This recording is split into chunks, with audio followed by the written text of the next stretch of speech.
경기도 고양의 저유소 화재 폭발 사고 관련해서 피의자로 검거가 됐던 27살 스리랑카 출신의 남성. 그런데 어제 풀려났습니다. 손정혜 변호사님. 네, 그렇습니다. 저유소 화재의 원인으로 지목된 스리랑카인에 대한 영장 청구가 검찰에서 2번에 걸쳐서 기각이 됐습니다. 어허. 처음엔 반려를 했고요. 네.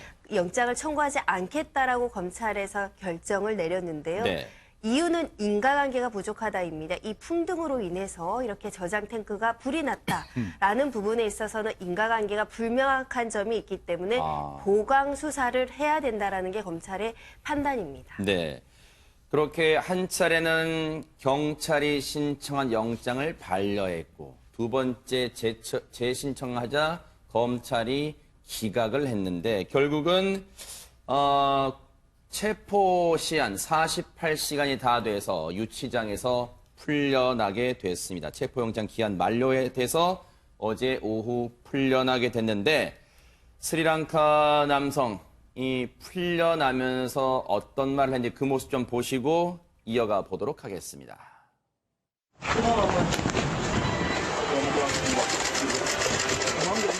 근처에 기름 탱크가 있는 거 알고 풍등 날린 거예요? 아니면 그냥 날린 거예요? 몰랐어요. 그렇게 알았으면 그런 장난감을 가지고 이렇게 하지 않을 텐데 생각도 못하는 상황이래요. 통역을 하다고 했어요.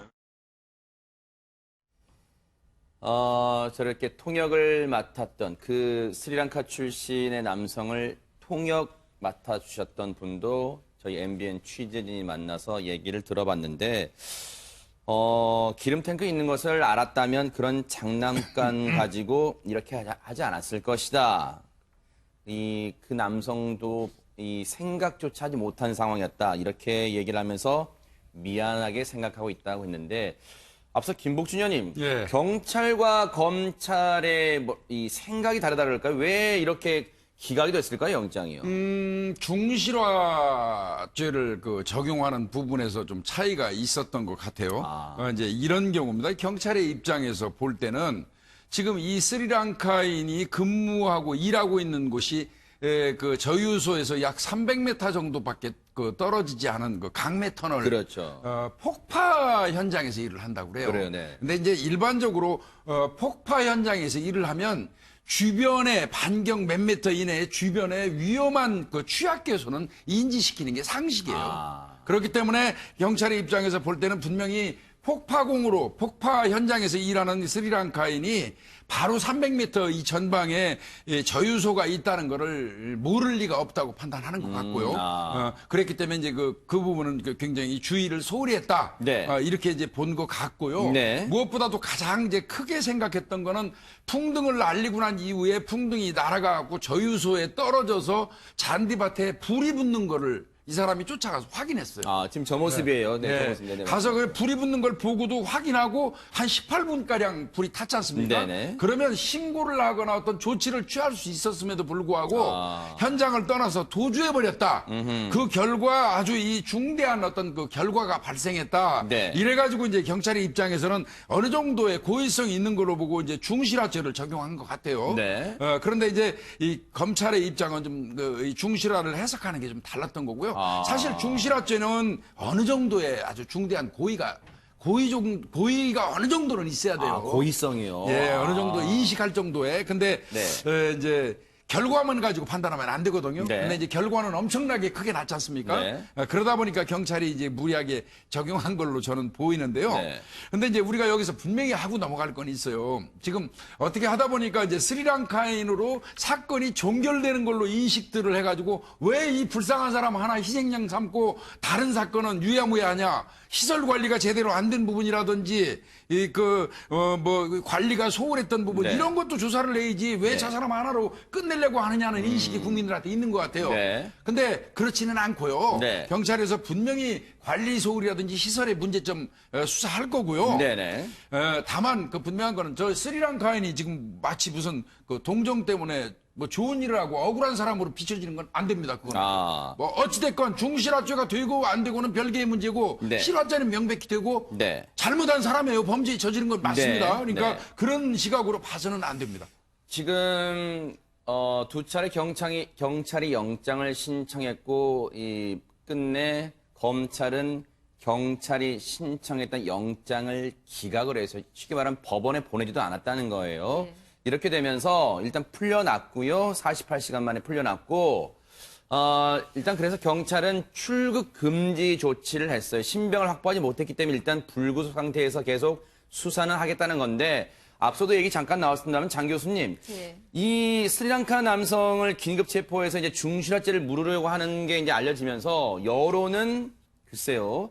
왜 힘없는 외국인 출신 노동자에게 다 덮어씌우려 하느냐 이런 여론도 있었습니다. 맞습니다. 지금 말씀하신 대로 그 실화는 실화이지만 사실은 검찰에서는 이런 의견도 있어요. 이 스리랑카인이 날린 풍등이 정말 직접적인 화재 원인이냐 그것조차도 명확하게 아직 규명된 것은 아니에요. 일단 네. 그렇게 추측을 하고 있는 거죠. 그렇기 때문에 이제 검찰에서는 그 부분에 대한 것도 엄격한 인증이 필요하다. 여러 가지 이유로 이제 이번에 반려를 하고 한 것이었는데 지금 말씀하신 대로입니다. 일단 이게 실화이건 뭐건 간에 국민들이 사실은 이번 사건으로 놀랬던 건 큰 불이 났다 이후에 아니 저런 기름 저장 장소에 저렇게 부실하게 관리가 되고 였었거든요. 네네. 그리고 만화하나 이게 조금 더 큰 불로 번졌더라면 네. 다행히 탱크 하나만 문제가 생겼던 것이지 만약 그 연달아서 네. 폭발이 일어났거나 했더라면 주변 사람들도 얼마나 놀랐겠습니까? 그러니까요. 그리고 전국에 또 저희서 주변에 사시는 분들은 또 네. 얼마나 놀랐겠습니까?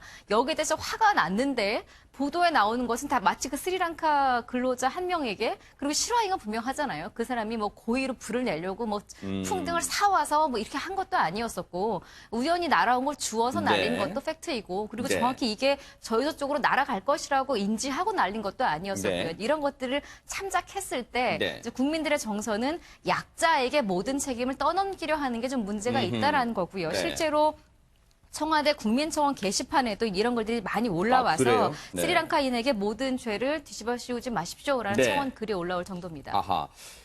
그러다 보니까 인터넷상에서도요, 너무 희생양으로 삼아서 몰아가려는 거 아니냐, 이런 성토가 잇따르고 있다면서요, 용수민 아나운서. 그렇습니다. 인터넷에서도 이런 글을 확인해 볼 수 있었는데 송유관공사가 자신들의 안전관리 책임을 회피하고 덮어 씌우려고 이 스리랑카인을 범인으로 몰고 가고 있는 거 아니냐라는 의문을 남기신 분도 있었고요. 네. 그리고 한 분은 풍등이 무슨 미사일도 아니고 이 풍등 하나 때문에 대형 저장소가 폭발할 리가 없다 이런 글을 남기면서 네. 스리랑카인 체포는 조금 성급했다 네. 이런 뜻을 좀 비춰 보였습니다. 네.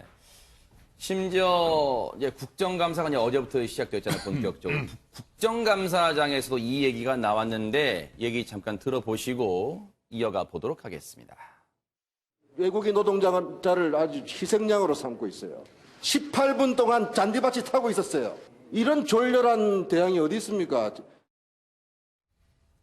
이런 가운데 이제 손 변호사님, 사실 이 스리랑카 남성은 사실 뭐 불법 체류자는 아니에요. 이게 비전문 취업, 이게 전문 지식은 없지만 우리나라에 와서 취업할 수 있는 비자를 받고 지금 강매 터널에서 이제 일용직으로 이제 일을 하고 있던 근로자였는데 그러다 보니까 도주 우려도 없는 떳떳하게 비자 받아서 일하고 있는 사람한테 무슨 구속영장이냐 이런 얘기도 변호인 측은 하고 있는 것 같습니다. 변호인은 이렇게 얘기하죠. 고의 범죄도 아니고 그러니까 방화죄도 아니고 실수로 풍등을 날린 것만으로 영장 청구를 하는 것은 가혹하다. 불법 체류자도 아니라는 것이고요. 네. 도주 우려도 없고 도주할 것이 염려되면 사실은 출국금지 조치를 하면 되거든요. 네. 실제로 출국금지 조치를 하고 있습니다. 그리고 자신이 범행을 인정하고 있고요. 실화죄냐 중실화죄냐 적용만 남아있을 뿐 본인의 잘못도 시인하는 상황에서 CCTV도 확보됐기 때문에 증거를 인멸할 우려도 없다. 영장 발부 사유가 되지 않는다는 것이 변호인의 판단이고 주장이었고요. 실제 검찰도 이 의견에 어느 정도 동일한 상황입니다. 사실 이 부분은 뭐랄까요. 경찰을 탓할 수도 없어요, 김복준 의원님. 경찰은 나름대로 좀 최선을 다하고 있어요. 수사를 해야 되기 때문에. 그런데 애초에 언론에서도 조금 자제할 필요가 있었던 게 이게 마치 제노포비아, 외국인들의 어떤 범죄를 두려워해야 한다는 제노포비아 공포까지 커지고 있다. 그런 기사도 초반에 나왔습니다. 이게 이제 그런 이제 부작용이 양산되는 건데요. 네. 제가 뭐 이 사건이 발발하고 난 다음에 뭐 여러 방송에서도 이 화인 그 불이 난 그 원인과 관련해서는 경찰이 발표한 거에 대해서 의문을 제일 많이 제기했던 사람 중에 하나입니다. 네네. 그래서 사실 뭐 어떤 면에서는 제가 욕도 엄청나게 그 뭐 내부 경찰 내부로부터 욕도 먹고 아하, 그랬는데요. 네네. 이제 경찰이 제가 볼 때는 너무 급했어요. 아하. 너무 급했고 너무 실적 올리기에 급급했어요. 아, 어떤 면인가요? 이렇게 되면 안 되는 거예요. 이 수사는요. 네. 중실화죄가 되는지 안 되는지 여부는 나중에 기소 단계나 재판 단계에서도 얼마든지 죄명 변경할 수 있어요. 아, 그래요? 그러니까 일단 실화는 명백하지 않습니까? 네. 그럼 실화죄로 입건을 해놓고 네. 입건한 상태에서 이 사람의 이걸로 인해서 불이 난 걸로 추정된다는 데까지만 얘기해 놓은 상태에서 그 다음에 경찰이 줄기를 어느 쪽으로 잡았어야 되냐면 당일날 근무했던 그 CCTV가 45대가 있었다고 그래요. 네네. 두 사람은 24시간 모니터링하면서 45대 그 CCTV를 확인했어야 되는 거예요. 네네. 근데 그거 안 했기 때문에 18분 동안 잔디밭에 불이 나면 거를 발견 못 했잖아요. 그렇죠. 까맣게 그건 몰랐어요. 명백히 근무의 오류고 관리 네. 소홀입니다. 아하. 그런 부분도 좀 경찰이 그 집중해서 한 네. 팀은 붙었어야 되고요. 네. 그리고 애초부터 저게 폭발해가지고 자동으로 꺼주는 그 펌 액체가 있다고 그래요. 하나는 그 액체가 나와서 6,000리터가 그 작동이 됐는데 하나는 폭발하면서 뚜껑이 날아가는 바람에 작동이 안 됐다는 거예요. 그러면 폭발해서 그 뚜껑이 날아가면 작동이 안 될 정도면 시설 자체도 잘못된 거예요. 그러네요. 그다음에 감지 장치라든지 네. 그런 거 이런 거 등등을 보면 관리 소홀이나 시설 관련된 문제점 이런 것도 같은 줄기로 잡고 수사를 했어야 된다는 거죠. 그러니까 경찰이 동시에 발표했어야 돼요. 네. 실화죄 스리랑카인 그 불구속 입건한 상태에서 조사하고 네. 한편으로는 관리 소홀, 네. 한편으로는 시설 관리 네. 이런 거를 이렇게 여러 줄기를 그 종합적으로 발표를 했었으면 이런 비난에 직면하지는 않았을 거예요. 일단 손정희 변호사님, 그 27살의 스리랑카 남성은 일단 풀려는 났습니다만 앞서도 말씀해 주셨습니다만 죄가 없는 게 아니잖아요. 그럼 앞으로의 경찰 수사 또 검찰 수사 방향은 어떻게 진행될까요? 불구속 상태에서 피의자 신분으로 보강 수사를 한다라는 게 경찰의 입장이고요. 네. 외국으로 출국하지 못하게 지금 출국 금지 조치가 내려져 있습니다. 네. 그리고 교수님 말씀하신 것처럼 우리 방화나 실화 범죄에서 판례는 이렇게 얘기하고 있어요. 여러 가지 가실이 종합돼서 경합이 돼서 이 범죄까지 이르렀을 때는 각자를 실화죄로 처벌하거나 특히 그 업무상 주의 의무가 있는 사람은 업무상 실화죄로도 처벌할 수 있기 때문에 대한송유관공사 측에서 업무 태만, 관리부주의, 여러 가지 부실한 어떤 업무를 했다라고 한다면 이 또한 업무상 실화죄로 처벌할 수 있어서 이 가실이 얼마나 있었는지, 그 경합되어 있는지 각자의 책임의 정도는 어느 정도인지를 조사를 해야 되는 상황이고요. 앞으로 송유관공사의 담당 직원들 소환 조사 불가피한 것으로 보이고 업무 매뉴얼도 따져봐야 됩니다. 내부적으로 어떤 업무 매뉴얼이 있고 이 매뉴얼을 위반했는지, 관제실에 어떻게 근무를 하게 되어 있는데 사건 당일날 한 명만 CCTV를 보고 있었는지 이런 것들도 조사해서 필요한 어떤 형사처벌 그리고 징계까지 이루어져야 돼서 조금 더 조사가 이루어져야 되는 상황이고요. 네. 국가수나 현장의 어떤 전문가들도 지금 머리를 맞대고 감정을 해야 됩니다. 화재의 원인이 정확히 무엇인지, 네. 다른 요인은 없었던 것인지 이런 것들을 살펴본다고 하고요. 그래서 전담팀을 좀 보강해서 네. 숫자도 늘려서 지금 전담팀이 구성된 상황입니다. 사실은 이 풍등이 이제 애초에 원인으로 지목이 되면서요. 사실은 이런 얘기도 지금 나오고 있습니다. 국내에서 풍등을 제작하는 업체는 전국에 딱 한 군데래요. 그런데 그 업체가 된소리를 맡고 있대요. 왜냐하면 이 풍등이 화재 원인으로 지목되면서 각 지자체가 풍등 날리기 행사를 잇따라 취소하고 있답니다. 그래서 지금 그 업체가 지금 문 닫을 판이라는 위기에 몰렸다 이런 얘기도 들리고 있는데요.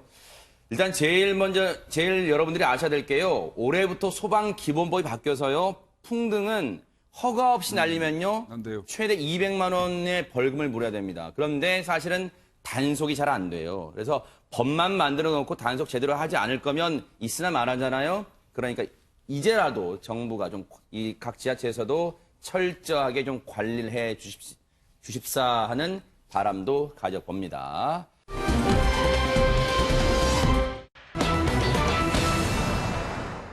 ATM기에서 뭐 돈을 뽑는 거야 뭐 있을 수 있는 일이잖아요. 그런데 경찰들이 현금 인출기 앞에서 돈을 뽑는 한 남성을 주시했다는데요. 홍순빈 아나운서. 그렇습니다. 이 남성은 이 은행 저 은행 돌아다니면서 현금 인출기 앞에서 수상한 모습을 보였다고 하는데 네. 그 모습을 한번 확인해 보도록 하겠습니다.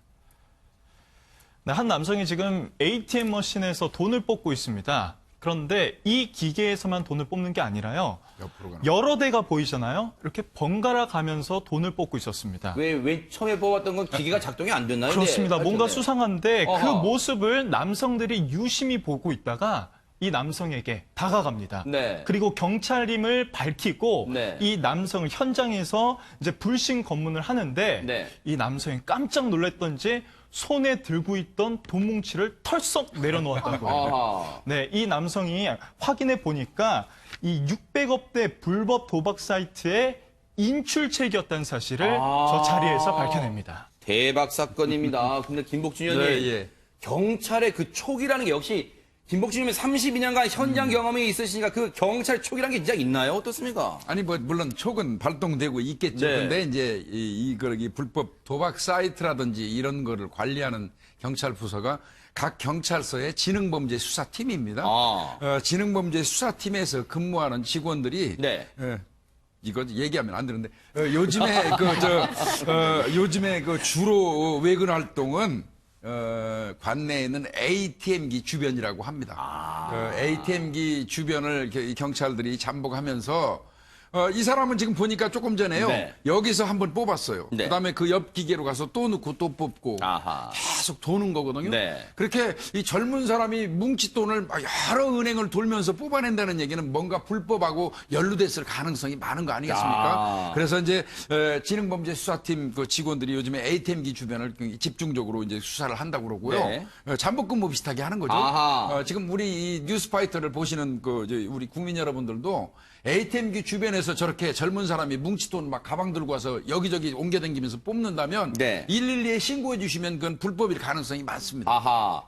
그런데요, 정말 우리 김복준 의원님도 32년간 정말 저 현장 바닥을 다 누비셨기 때문에 이 촉이 대단하신데 이 지능범죄 수사대 경찰분들도요, 이 5분이 그날 계셨는데 점심 드시러 인근 식당에 갔다 줄 서 있다가 이 남성을 발견하고 촉이 발동했다고 합니다. 그런데 홍순빈 아나운서, 왜 이 남성은 그렇게 많고 많은 현금 일축이 여러 군데 있을 텐데 왜 하필 이곳, 당일날 왜 이곳을 선택했을까요? 일단 이곳이 이제 사람들이 굉장히 많이 거느는 곳이고 네. 저곳에 은행이 한 곳만 있는 게 아니라 여러 곳이 붙어 있었다고 합니다. 아하. 그리고 또 사람이 많다 보니까 자신의 몸을 숨기기도 좀 쉬었다고 봤던 것 같아요. 그러면서 이제 이렇게 은행을 돌아다니면서 돈을 계속 뽑고 있었던 거예요. 아하. 뭔가 나름대로는 거기가 돈을 뽑기 최적의 장소라고 생각하고 돈을 열심히 뽑고 있었는데 뒤에서 뭔가 검은 그림자가 잠시 검은 검색 있겠습니다 하면서 들이닥쳤습니다. 경찰의 촉을 피할 수가 없었는데 관련해서 혹시 경찰 얘기 잠시 준비된 얘기 들어보고요. 그런데 저 남성을 검거함으로써 고구마 줄기 엮듯 다른 조직들도 잡게 됐다면서요, 홍수민 아나운서. 그렇습니다. 전 남성이 붙잡혀서 이렇게 얘기를 합니다. 저는 인출책이고요. 운영진은 지금 숙박업소에 묵고 있습니다. 뭐 술술술 얘기하네요. 술술술 얘기를 합니다. 네. 운영진의 위치까지 얘기를 해주는 거죠. 네. 그래서 경찰이 이틀 뒤에 그 운영진이 묵고 있는 숙박업소에 들이닥칩니다. 아하. 바로 이 모습이에요. 네. 지금 경찰들이 숙박업소의 문을 열고 방 안으로 들어가고 있는 모습인데요. 여기 들어가서 뭐 침대 그리고 뭐 소지품 등 여러 곳을 이제 뒤지고 있습니다. 네. 빨간색 원 안에 있는 그 남성이 바로 운영진인데요. 아하. 이때 경찰들이 네. 이제 급습을 하는 와중에 네. 뜻밖의 핵심 증거를 확보합니다. 바로 이 아하. 가방 안에서. 네네. 여기서 음성 파일을 확인을 아하, 합니다. 네. 그것이 바로 이제 핵심 증거가 됐던 겁니다. 아하. 그 핵심 증거, 음성 파일을 경찰이 급습하면서 손에 넣게 됐다고 하는데 어떤 내용인지 들어보시고 이어가 보도록 하겠습니다. 목소리를 내고 어깨에다가 무궁화를 달고 이해가셔? 후딱후딱후딱 이렇게 나는 게 보여요. 이해가셔? 이렇게 후딱후딱 나는데 그 날개가 하나가 착 펴지는 게 보여요, 늦게는. 이해가셔? 그래서 어른이고 지금 현재는 직책지 있다 그러셔. 현재 간판 이름이 거기가 합법탑으로 나오든지 불법탑으로 나오든지 어쨌거나 간판이나 현재 간판 이름이 저희는 간판 이름이 지금 수원에 그냥 임시로 있는 사무실이 있어요. 8층. 8층. 어쨌거나 금전 갖고 왔다 갔다 해야 되고 문서 갖고도 왔다 갔다 되고 원래는 간직했는데 컴퓨터가 모니터가 되면서 이해가셔? 사법하면 불법하면 이게 끝내는데 저 대화 내용이 홍순빈 아나운서 누가 누구 지금 무속인이라는 얘기 나오는데 지금 대체 누구와 누가 나눈 대화 내용입니까? 지금 영상에 보셨던 그 붉은색 원 안에 있는 운영진과 네. 한 무속인이 나눴던 대화입니다. 운영진. 네, 어떤 이유인지 모르겠습니다. 운영을 하다 보니까 좀 미래가 불안해서 그랬을 수도 있고요. 네. 그런데 그 음성 파일을 들어보니까 네. 이 무당이 혹시 당신 경찰한테 붙잡힐 만한 일을 저질렀습니까? 라고 물어보는데 아하. 이 질문에 운영진이 도박 사이트를 운영하고 있습니다. 라고 술술 얘기하고 있었던 거죠. 아하. 그런데 김복준 의원님, 예. 지금 무속인이 이제 이 사람한테 운영진한테 얘기한 그 대화를 아마 이 사람이 이제 뭐 녹음을 했나 봐요. 녹취를. 그런데 무속인이 이렇게 얘기를 합니다. 독수리를 메고 어깨에다가 무궁화를 달고 이게 무슨 말입니까 이게? 이게 경찰을 상징하는 거거든요. 네. 경찰 이 상징이 이 무궁화하고 이제 독수리라고 저분은 얘기했는데 사실 이제 매죠 참매인데 예, 매하고 무궁화가 이 경찰 휘장이에요. 아하. 경찰 표장이고 그러니까 여기서 이 무속인이 이야기하는 거는 네. 경찰하고 연루된 어떤 이야기를 하는데 굉장히 영험한 그 무속인인 것 같습니다. 네. 그래서 보니까 이 원래요. 네. 이 범죄를 저지르는 사람들은 늘 검거될 것을 두려워하면서 무속인을 찾아요. 아 그래요? 형사들은 하다도 안 되면 이런 얘기하면 안 되겠지만 너무 사건이 안 풀리면 가끔 저도 그랬습니다만은 살인사건 같은 거 할 때 너무 안 풀리면 무속인 한 번씩 찾아가기도 했었거든요. 아, 그래서 영화에도 그런 장면 나오더라고요. 네. 네, 그런데 또 무속인 집에 찾아갔다가 범인하고 조우해서 잡아오는 적도 있어요. 아, 그래요? 안 잡히려고 저 무속인 찾아가고 네. 잡으려고 찾아갔다가 경찰이 만나기도 갔다. 하는데요. 네. 뭐 그런 경험도 있습니다만은 네. 이 경우는 제가 보니까 이 사람은 도박 사이트를 지속적으로 운영한 거 아니겠어요? 아하. 그 과정에서 언제 검거가 될지 늘 불안했던 거예요. 네. 그러니까 이제 무속인한테 점을 봤던 거고 네. 저 무속인이 이야기하는 거를 이제 놓치지 않고 들으려고 다 녹음한 것 같습니다. 아하. 예. 앞으로 대한민국 범인들은 전부 녹음 좀 하셨으면 좋겠어요. 그런데 장 교수님, 예. 이 사람은 무속인을 찾아가서 뭔가 답답한 마음에 이 복채를 내고 뭔가 이런저런 얘기를 물어봤을 수도 있겠지만 무속인의 질문 하나에 모든 걸 술술 다 털어놨습니다, 지금.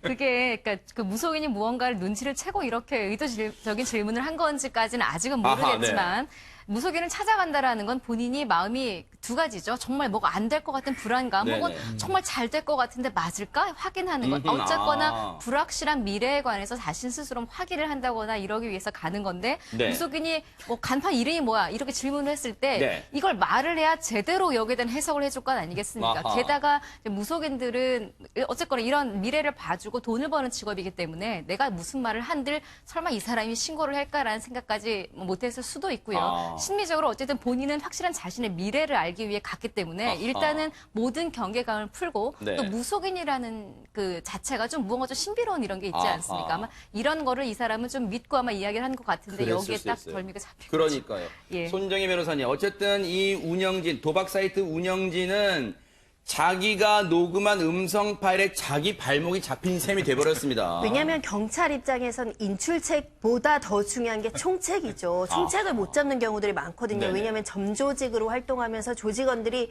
소위 말하는 가짜 사장을 내세우고 진짜 총책은 숨기는 경우가 많거든요. 네. 근데 이 당시에도 총책은 이미 도망가고 아, 없었는데 그래요? 저 휴대전화 녹음 파일이 발견되면서 이 내용을 다 종합해 보니 총책이 누군지 누군지가 특정이 되는 아하. 겁니다. 그래서 사실 굉장히 수사를 용이하게 총책까지 검거할 수 네. 있었던 것이고 아하. 본인이 무속인에게 내가 스스로 운영자고 이런 사이트를 운영했다라고 거의 자백과 같은 녹음을 했기 때문에 굉장히 중요한 증거로 활용되는데 아하. 그럼 이 사람은 왜 무속인과 녹음을 했을까? 아하. 아마도 본인 딴에는 이 무속인의 말을 따라야 되고 이 조언을 잘 기억하기 위해서 혹시라도 놓치는 어떤 이야기가 있을까봐 네. 잘 기억하기 위해서 녹음을 했을 수도 있거든요. 근데 아하. 결국 이 녹음이 본인의 결정적인 유죄의 그러네요. 증거로 활용될 수 있을 겁니다. 네. 이 총책 이모 씨 41살 먹은 사람은 이 사건 이후에 중국으로 도주를 했고요. 네. 나머지 이제 그 잔당들은 이제 거의 검거를 한 것 같고요. 네. 아까 이 사람들은 그 수원에 있는 그 지역 그 선후배 사이라고 해요. 아, 그래요? 그래서 일본 도쿄에다 서버는 거기다 일본 도쿄에 둔 것 같고요.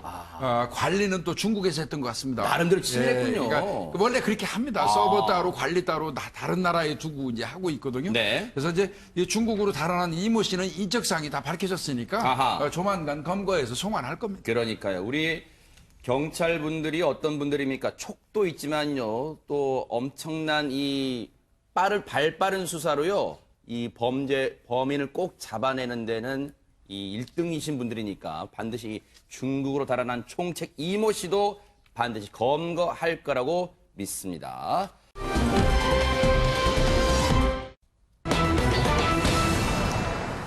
여러분 혹시 배우 백성현 씨라고 혹시 들어보셨습니까? 그런데 이 백성현 씨 지금 이름이요. 실시간 검색어 상위권에 있다고 합니다. 왜 그럴까요? 장희영 교수님. 음주운전과 연관된 사건이 하나 있었습니다. 본인이 직접 음주운전을 한 건 아니고요. 일단 아하. 배우 백성현 씨 하면 이제 이름 보고 잘 모르시겠다는 분들도 얼굴을 보면 할 정도의 이제 인지도는 있는 배우예요. 아하. 유명한 드라마, 영화에도 많이 출연을 했었고요. 네. 근데 이제 문제는 이 백성현 씨가 어떤 사건에 연루됐냐면 네. 지난 10일 새벽 1시 20분경에 네. 자유로에서 문산 방향으로 달리던 중에 교통사고가 나는데 네. 그때 아마 그 시간에 깨어 있으신 분들은 아시겠지만 거기 비가 왔어요. 그래서 아마 도로가 좀 미끄러웠던가 봅니다. 네. 질주하던 자동차 하나가 두 바퀴를 미끄러져서 중앙분리대를 들이받는 큰 사고가 났는데 당시에 운전하고 있던 사람의 혈중 알코올 농도가 0.08% 면허 정지 수준에 해당이 허허, 되고요. 문제는 네. 동승석에 같이 타고 있던 사람이 이제 배우 백성현 씨로 알려지면서 이제 사건이 커진 건데요. 네. 경찰이 출동하지 않았더라면 사고가 나고 적당히 거기서 무마를 하려고 백성현 씨가 이야기를 하고 있었던가 봐요. 네. 근데 그 와중에 경찰이 와서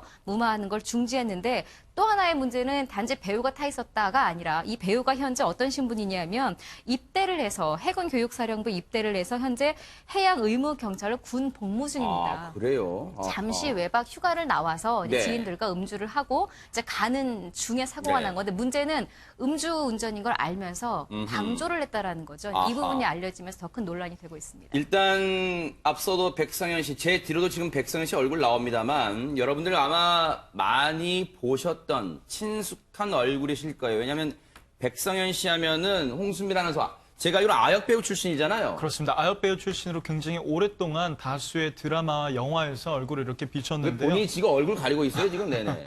이렇게 보면 데뷔를 1994년에 했습니다. 네. 데뷔를 한 지 한참 됐는데 이후에 영화 구름을 벗어난 달처럼 그리고 대표적으로 마라톤 이런 것도 이제 촬영을 했었고요. 그럼 드라마 닥터스, 천국의 계단 그리고 아이레스2 등 네. 다수의 드라마에도 지금까지 출연을 하다가 네. 지난 이제 1월에 입대를 하게 된 겁니다. 네. 일단은 철저하게 경찰이 이제 수사를 좀 해봐야겠습니다만 김복준 의원님 예. 일단 당시 정황만 얘기를 듣고 보면은 음주운전자 그의 0.08% 나오고 운전자 옆에 탔다는 게 일단은 좀 도의적으로 많은 지금 질타를 받는 것 같습니다. 이게 이제 경찰에서 조사를 하게 되면요. 당일날 외박을 나와서 같이 어울렸던 사람들 전체 그리고 그들이 같이 술을 먹었던 장소 이제 그런 걸 다 파악을 할 거예요. 또 마신 그 어떤 술의 종류, 양 이제 판단하고 그러고 난 다음에 지금 현재 음주운전을 한 그 여성분으로 지금 알려져 있는데 0.08%가 나온 그 여성분도 그 자리에 있었고 이 백성현 씨도 그 자리 옆에서 같이 먹었다. 네. 그러면 백성현 씨가 그 여성분이 술 먹는 걸 봤다는 얘기잖아요. 네. 같이 먹었으면 아하. 그럼에도 불구하고 그 여성이 운전하는 그 차량에 그 옆에 동승하고 있었다면 이건 명백히 음주운전 방조죄가 성립될 가능성이 높거든요. 네. 그래서 이제 그 뭐 형사처벌 관련된 것도 이제 문제가 될 거고 네. 더군다나 신분이 어찌됐건 뭐 해양경찰, 의무경찰, 해양 의무경찰. 의무경찰이지만 네. 여하간 그 경찰 신분 아니겠습니까? 네. 그렇다고 하면은 이 부분은 또 징계 사유도 해당이 되거든요. 예. 지금 보세요. 저런 모습이 있었어요. 뭐, 연예인이다 보니까 또 저런, 해양 의무경찰로 일하면서도 또 해군의 또 명예를 해양 홍보한 것 의무경찰로서 같아요. 홍보도 하고 있고 그렇게 복무 중인데 지난 1월 2일부터 입대를 해서 이 복무를 하고 있어요. 그런데 그러다 보니까 더 앞장서서 불의를 보면 더 나서야 되고 그런 사람이 오히려 음주운전을 하는 사람 옆에 타서 음주운전을 방조한 거 아니냐 이런 의혹과 비판이 나오고 있는 겁니다. 그러면 일단은 현재까지 경찰의 입장은 홍수민아도 뭡니까? 현재까지 백성현 씨에 대해서 어떻게 지금 조사를 하고 있대요? 네, 경찰 관계자는요, 운전자를 먼저 조사한 후에 향후 대응 방안을 검토할 예정이라고 하면서 아직 백성현 씨의 음주 여부는 확인되지 않았다라고 입장을 밝혔습니다. 애초에 모 언론에서는요, 이 단독 보도를 한 언론에서는 현장에 있던 목격자 얘기로는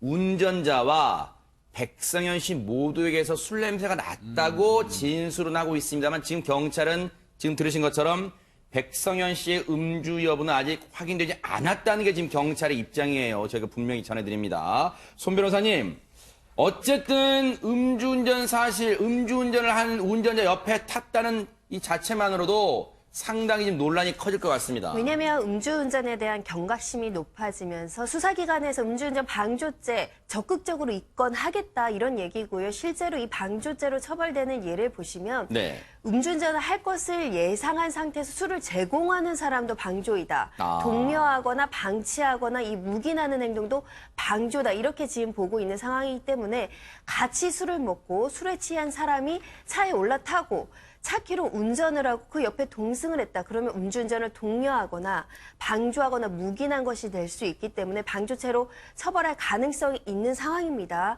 그리고 음주운전을 방조한다는 게 이 처벌의 문제뿐만 아니라 본인이 만약에 동승자로 차사가 오고 나서 다쳤어요. 네. 그럼 본인의 손해도 굉장히 큽니다. 왜냐하면 본인이 음주운전인 차를 알고 탔기 때문에 그 배상 문제에 있어서도 과실 책임이 많이 물어서 본인이 네. 손해배상금을 100% 못 받고 네. 60%, 40% 깎일 염려도 있거든요. 그렇기 때문에 음주운전하는 차량은 적극적으로 말려야 됩니다. 네. 사실 이 사고가요, 저는 그 사고 현장 사진을 좀 이제 이 방송 전에 보고 들어왔습니다만, 1차로를 달리다가 빗길에 중앙분리대를 들이면서 두 바퀴를 돌았다 그랬잖아요. 차 뒷부분이 중앙분리대에 탁 걸쳐서 그나마 반대편 차로로 안 넘어갔어요. 만약에요, 김복준 의원님, 예. 이 중앙분리대를 넘어서 반대편 차로로 갔다면요, 이거 정말 더 큰 사고 날 뻔했습니다. 반대편에서 주행하는 차량들은 그거 예측 못하고 그대로 진행할 거예요. 그러니까요. 그 경우에 반대편 차선으로 튀어들으면 이거는 아마 매중추돌 사고에 큰 사망 사고까지 나올 수 그러니까요. 있었거든요. 이게 네. 굉장히 위험한 행위인데 네. 더더군다나 비 오는 날 아까 장 교수님 얘기하신 것처럼 뭐 비 오는 날이었다면서요. 네. 비 오는 날 음주운전을 해가지고 아마 내가 볼 때는 속도도 상당히 붙였을 거예요. 자유로니까요. 그러니까 그럴 수 저게 있어요. 네. 통제가 안 되고 돌지 않았겠습니까? 네. 예, 굉장히 위험한 행동한 겁니다. 두 바퀴 반이면요, 엄청나게 큰 사고로 이어질 뻔했어요. 그런데 백성현 씨가 지금 해양 의무경찰 복무 중이긴 합니다만 엄연히 연예인이잖아요. 홍수민 아나운서 소속사가 있을 거 아닙니까? 입장을 냈습니까 혹시? 네, 소속사에서도 입장을 밝혔는데 백성현 씨가 휴가를 나와서 친구를 만나고 그 운전자의 차량에 탑승한 것 같다고 얘기를 하면서 좋지 않는 일로 무리를 일으켜 많은 분들께 심려와 실망을 끼쳐드린 점 죄송하게 생각하며 깊이 반성하고 있다라는 입장을 전했습니다. 이거 반성은 반드시 해야 되고요. 이게 이제 경찰의 수사가 진행돼 봐야겠습니다. 만약에 처벌받을 일이 있으면 또 처벌받아야 돼요. 왜냐하면 음주운전한 사람, 음주운전 자체도 나쁘지만요. 음주운전 방조를 했다면 그것도 죄도 상당합니다. 그런데 장희영 교수님, 사실 음주운전 너무 우리들 스스로 자신은 너무 관대해요. 이 정도 갖고 뭐 운전해서는 괜찮겠지. 음주 한 잔 정도 괜찮겠지. 너무너무 관대하고 또 음주운전 재범률도 많습니다. 그렇습니다. 운전면허가 그러니까 음주로 취소된 경우에 취소됐다가 다시 이제 구제되는 건수를 연간으로 보면은 네. 2015년부터 작년까지 3년여서 3,500건 정도 평균이 나옵니다. 이 가운데 문제는 취소가 됐다가 구제가 된 사람들 중에 또 한 번 음주운전으로 재적발된 사람 수가 지금 화면에 나오고 있습니다만 네. 800건, 700건 이렇게 이상 되거든요. 네. 그러니까 이러다 보니까 이렇게 재범이 되는 이유, 재발이 되는 이유가 뭘까? 우리나라가 뭐 많이 문제가 되고 있습니다만 음주운전 처벌 기준이 너무 약합니다. 손방망이에요, 진짜. 그리고 이게 뭐 특히나 초범인 경우에는 또 재범, 3범의 경우보다 훨씬 더 낮거든요. 그러니까 뭐 적게는 몇십만 원에서 몇백만 원 벌금 내면 되는 네. 수준이고요. 심지어는 뭐 2번, 3번 걸렸더라도 한 뭐 1, 2천만 원 정도의 수준인데 그러다 네. 보니까 처벌도 너무 낮다. 또 하나는 처음 앵커님이 지적하신 대로 인식 자체가 그러니까 이렇게 약한 것도 물론 그 그렇죠. 인식을 또 만드는 원인이 또 하나의 원인일 수도 있습니다만 아 그래 이 정도면 뭐 맥주 한 잔은 괜찮아 소주 한 잔은 괜찮아 이런 이야기 아마 주변에서 많이 들어보셨을 맞아요. 거예요. 그리고 실제로 아 그래 괜찮아라고 동조하는 사람들도 있고요. 근데 이런 경우에 정말 이건 인식이 중요한 건데 한 잔이든 한 모금이든 술을 마시면 절대 운전을 해서는 안 된다라는 인식이 일단은 먼저 자리 잡혀야 될 것 같고요. 네. 흉기를 타고 다니는 거거든요. 맞아요. 이 부분에 대한 인식이 일단 우선 바뀌어야 될 것 같고요. 네. 근데 인식이 바뀌는 건 미래의 조치라면 당장의 조치는 처벌 기준을 좀 그러니까요. 강화해야 되지 않을까 하는 생각도 듭니다. 이러다 보니까요. 이제 문재인 대통령도 음주운전의 심각성을 언급하고 나섰는데 그 얘기 좀 들어보시고 이어가 보도록 하겠습니다. 그 청원이 말하는 대로 음주운전 사고는 실수가 아니라 살인 행위가 되기도 하고 다른 사람의 삶을 완전히 무너뜨리는 행위가 되기도 합니다. 특히 재범 가능성이 높은 음주운전 특성상 초범이라 할지라도 처벌을 강화하고 조금 전에 문재인 대통령의 발언 중에 바로 첫 마디가 그 청원이라고 했는데 홍순빈 아나운서 무슨 청원을 언급한 겁니까? 문 대통령이. 지난 추석 연휴에 그 휴가를 나왔던 군인이 음주운전 운전자에 의해서 이제 치여서 의식을 되찾지 못하고 있다라는 소식 뉴스파이터 시간에도 전해드렸습니다. 네. 그런데 이제 그 친구들 그 피해 군인의 친구들이 청원글을 올린 건데요. 네. 지금 조금 전에 보셨던 그 청원글의 내용을 보면 평생 이 따뜻한 마음을 갖고 있었고 꿈과 열정으로 넘쳤던 이 친구가 음주운전자 한 명 때문에 저희 곁을 떠날 위기에 처해 있습니다라는 글이었습니다. 네. 그러면서 음주운전 사망사고, 음주운전자에 대한 살인 혐의를 우리나라에서는 적용하지 않는다는 것을 이렇게 짚어냈던 청원 글이었습니다. 네, 바로 그 청원글을 읽고 지금 26만 명이 넘었어요. 그래서 문 대통령도 저렇게 언급을 했고 음주운전 특성상 초범이라도 강력 처벌해야 한다는 의지를 지금 분명히 밝혔습니다. 앞으로 어떻게 될지 뉴스파이터 계속해서 추적을 해보도록 하겠습니다.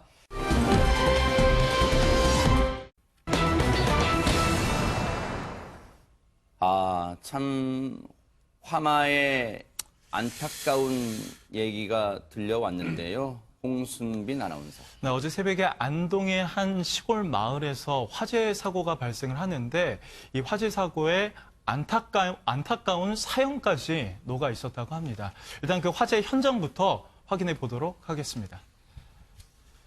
네, 바로 이 모습입니다. 그 새벽에 났던 불이 지금 보시는 주택을 모두 태워버렸습니다. 경북 안동인가 봐요, 여기가? 그렇습니다. 네. 지붕이 이렇게 무너져 내리고요. 주택의 일부는 잿더미가 됐습니다. 보시면 뭐 소방관들도 확인할 수 있는데 소방차 12대와 인력 30여 명이 투입돼야 했을 정도로 상당히 큰 불이었다고 합니다. 네. 딱 상상해봐도 되게 아찔한 상황이었을 것 같은데 한 남성이 불이 나는 모습을 보고 오히려 집 안으로 뛰어들었다고 합니다. 네. 그 영상을 보면 이제 김복준 의원님 화재가 이제 다 거의 다 진압된 이후의 모습 같은 저곳이 이제 경북 안동인데요. 딱 보시면 앞서 영상 보셨죠? 한옥으로 지어진 집이에요. 한옥 집인데 아마 그러다 보니까 뭐 안에 가재도구가 아니라 불에 타기 쉬웠을 수도 있지만 저 현장에서요. 안타깝게도 이 집에 사시는 어르신, 80대 어르신은 사랑채에서 발견됐고 그 어르신의 50대 아들은 처마 밑에서 발견이 됐는데 왜 이렇게 나오지 못하고 참변을 당했을까요? 이제 이 화재가 발생한 시간은 당일 오전 3시 55분 거의 4시경, 그러니까 새벽 시간대에 네네. 화재가 발생한 것 같고요. 그 시간대에 이제 안동 시내에 살고 있는 아들, 남모 씨가 송이버섯 채취를 하려고 그 이제 시골 부모님 집을 방문을 했다고 합니다. 근데 막 방문을 해서 도착하자마자 이 화재가 이제 발생한 걸 발견한 것 같습니다. 그러니까 미처 저 차량의 시동도 끄지 못한 채 그대로 차에서 내려가지고 뛰어들어가서 일단 어머니를 구조했어요. 세상에. 어머니를 구조하고 나왔는데 그 이제 그 평소 몸이 좋지 않아서 거동이 불편한 아버님이 연세가 84세라고 그래요. 세상에요. 그러니까 아버님이 이제 그 저 사랑채에 있다는 걸 알고 구조하기 위해서 이제 어머니 그 피신시키고 뛰어들어간 거죠. 세상에. 그런데 아마 이제 이 화재가 급속히 번지면서 결국 아버님을 구조하지 못하고 아버님도 사망하고 본인도 그 이 처마 있는 부분에서 사망한 채로 발견이 됐다고 그러는데 진짜 안타까운 그런 사연입니다. 예. 아마 유독가스가 아마 심했을 그렇습니다. 수도 있고요. 그래서 미처 화재 현장을 빠져나오지 못하고 아버님을 구하러 들어간 이 효심이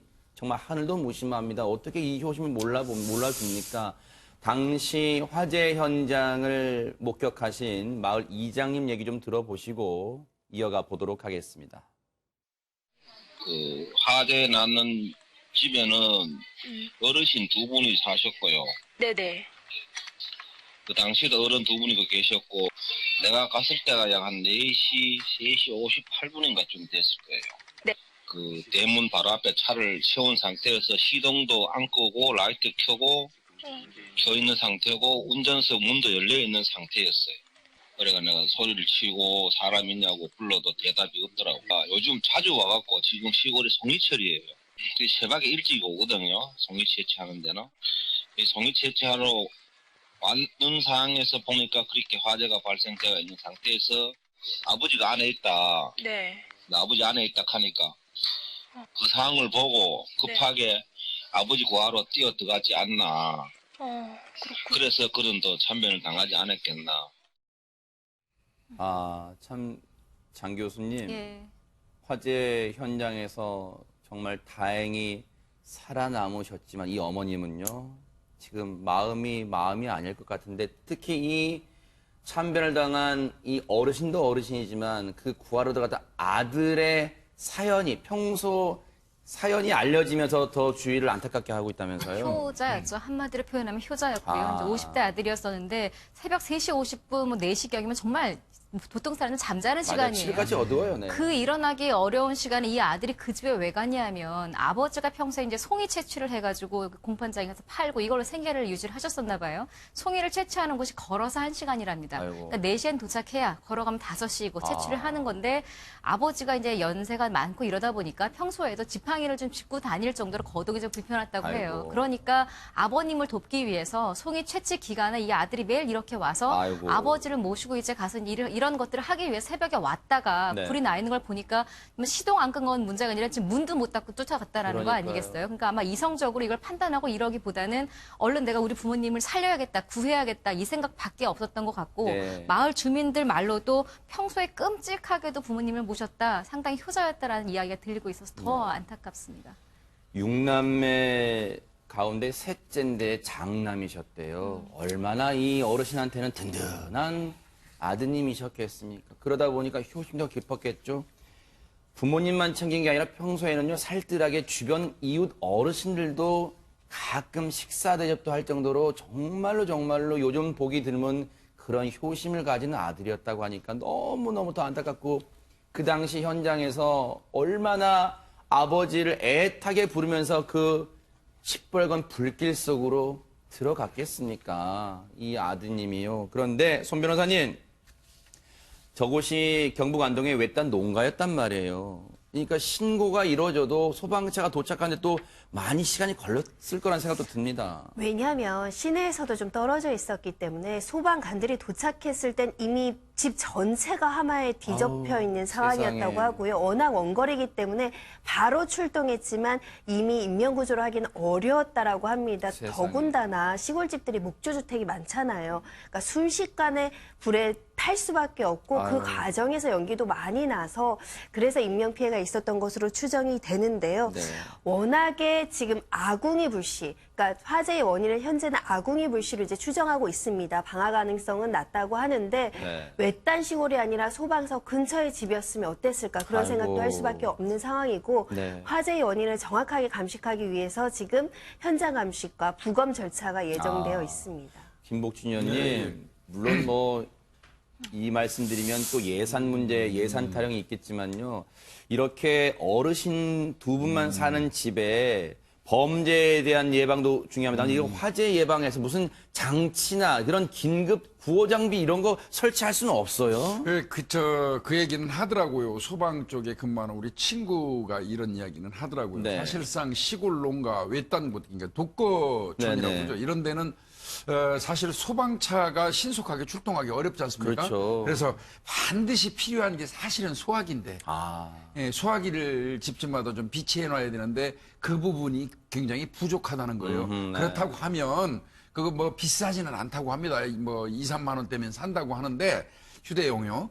그렇다고 하면 이제 우리나라 살만하니까요. 각 지자체에서 축제하는 돈 조금 줄여서요.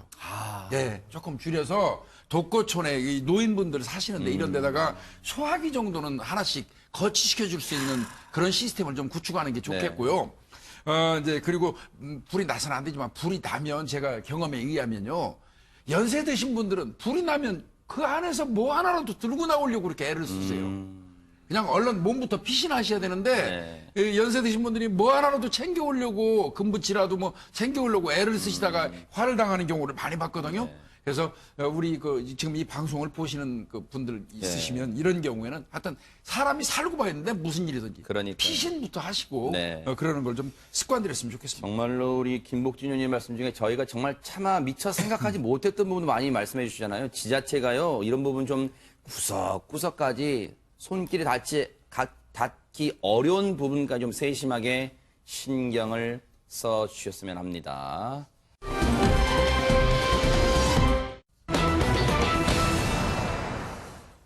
인적이 드문 새벽길에 뭐 어떻게 보면 관심도 없을 수 있어. 무심결에 그냥 자기 집에 가기 바쁠 수도 있어요. 그런데 뭔가를 주목하는 분이 계셨다고 합니다. 홍수빈 아나운서. 그렇습니다. 인적이 드문 새벽길에 한 남성이 홀로 걸어가고 있는데 네. 그 뒤를 한 차량이 발만 따라가는 모습이 포착이 됐습니다. 그 모습을 확인해 보도록 하겠습니다.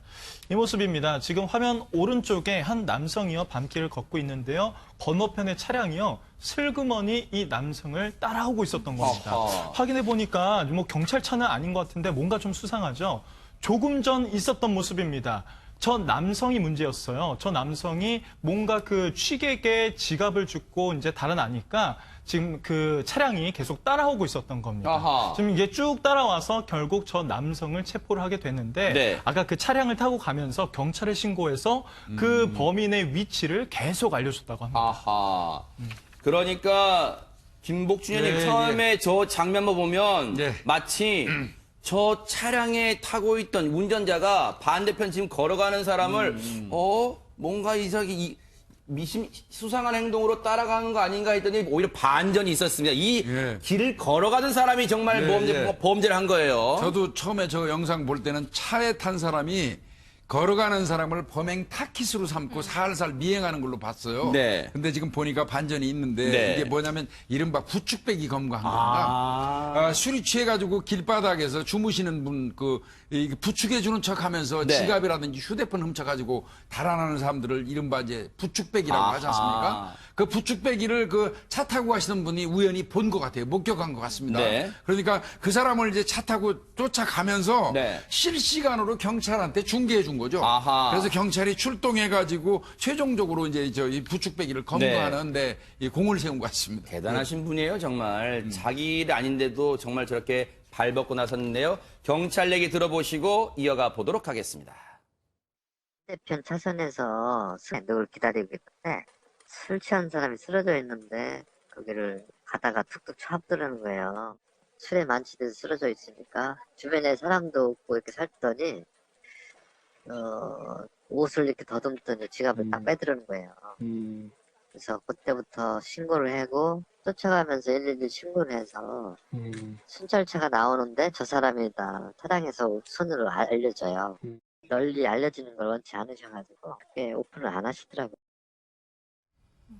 그런데 장 교수님 사실은 신고는 할 수 있다고 생각하지만 범인을 직접 보고 따라가서 저 사람이 범인이야 할 때 심장이 벌렁벌렁 뛸 수도 있어요. 무서울 수도 있어요. 그런데 또 저 범죄 현장도 알려주고 경찰에 그리고 포상금 또 받긴 했습니다만 자기의 신분이 들어간 것도 한사코 거절했답니다. 선행을 하는 사람들의 공통점이 아닐까 하는 그러네요. 생각도 들어요. 일단은 이분은 정의감이 기본적으로 투철했던 분이라는 생각이 들고요. 또 요즘은 세상이 세상이다 보니까 뭐 신고만 하고 정말 가는 경우들도 있고 만에 하나 내가 신고했다라는 걸 범인이 알면 어쩌지라는 만에 하나까지 경우를 생각해서 자기 몸을 먼저 사리는 게 요즘의 어떤 좀 각박해진 세상이라고 할 수도 그러니까요. 있는데 말씀하신 대로 곧 저 시민은 경찰 역할을 한 거죠. 신고 전화만 하고 간 것도 아니라 혹시 놓칠까 봐 끝까지 따라가면서 위치 추적을 해서 알려준 거고요. 네. 그리고 마지막에 이제 경찰이 이제 포상을 하기로 했더니 뭐 누군지 알려야 돼. 경찰 입장에서도 이렇게 선한 시민이 있으니까 네. 알리고 싶지 않겠습니까? 그러니까요. 근데 한사코 자기 신분을 밝히지 말아달라라는 또 선행을 함께 했습니다. 그러니까요. 정말로 경찰이 곧 시민이고 시민이 곧 경찰이라는 걸 여실히 보여준 그런 사건 아닌가 생각됩니다.